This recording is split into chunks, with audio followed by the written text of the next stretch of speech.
Okay, here's the driver's side, just kind of roughed in. You can see how I had to, after take the trace lines, and had to come down about another 1.5 inches to get rid of that framing, because that's where the spars will be, all the way down in front too. And just kind of roughed in the door and the window, and that'll be come back with a flush trim router bit and trim that out nice and neat.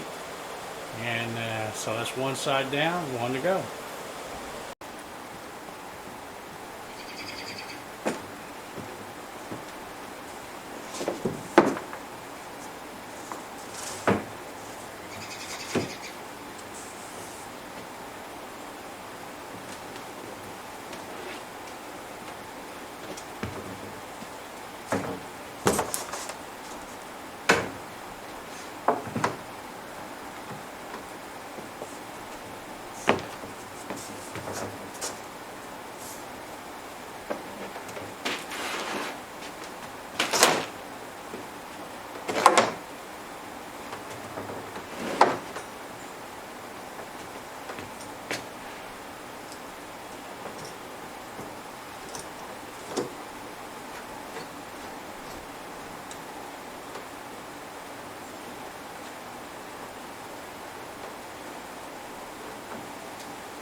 Okay, that's the second side in.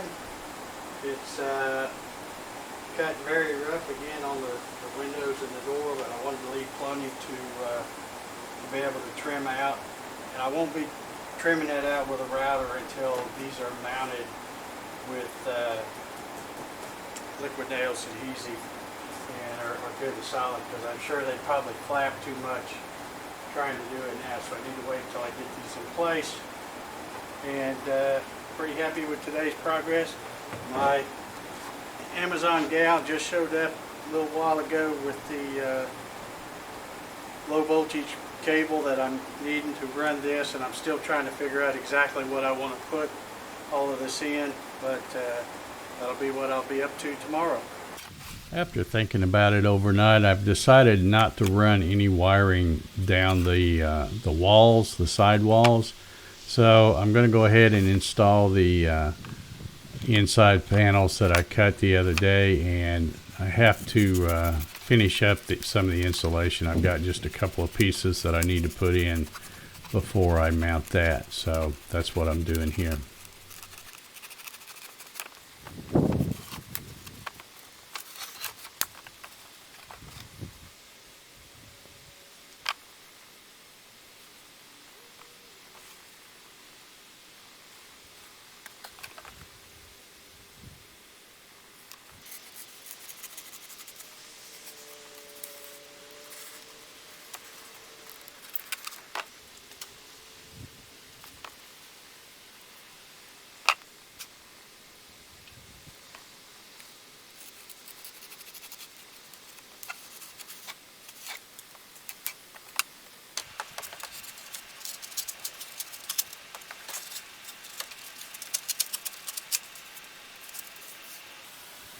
Insulation is all in, so now it's time for some liquid nails before installing the side panel.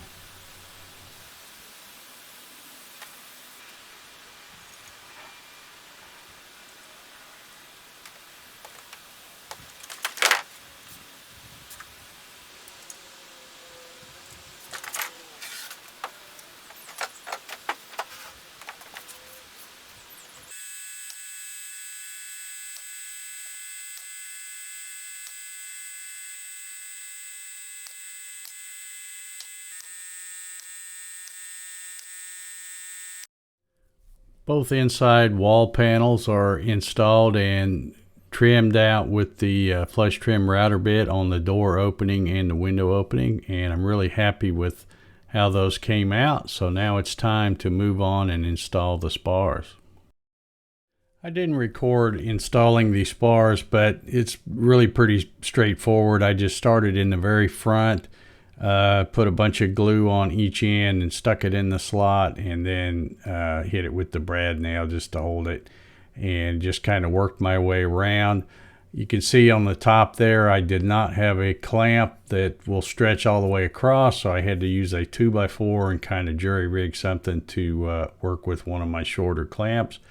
But that's basically how I did it. Just stuck them in there and then make sure I clamped each one and then gave that some drying time and then moved on to the next. I've still got to frame out my rough opening for the Max Air fan that I plan on using with this build, so I'll be doing that next, and then I'll be moving on to the wiring. I got a few more goodies from the Amazon driver today. I got my 12 volt fuse panel, and I also got a 12 volt pre-wired switch panel that has a couple of USB ports and one of the old cigarette cigarette lighter style plugs on it, and 5 rocker switches, so that will work out pretty good. I also got my shore power plug, and of course yesterday I got the 12 volt wiring in, so I'll be starting the wiring pretty soon. And if you want to check out any of these products, I have affiliate links down below if you want to take a look at those. If you've made it this far in the video, I really appreciate your time, and if you enjoyed watching this video, please consider leaving a thumbs up. And if you'd like to follow along with the rest of this build, make sure you're subscribed and hit that little notification bell so you can get notified every time I upload a new video. Until the next one, thank you very much for watching.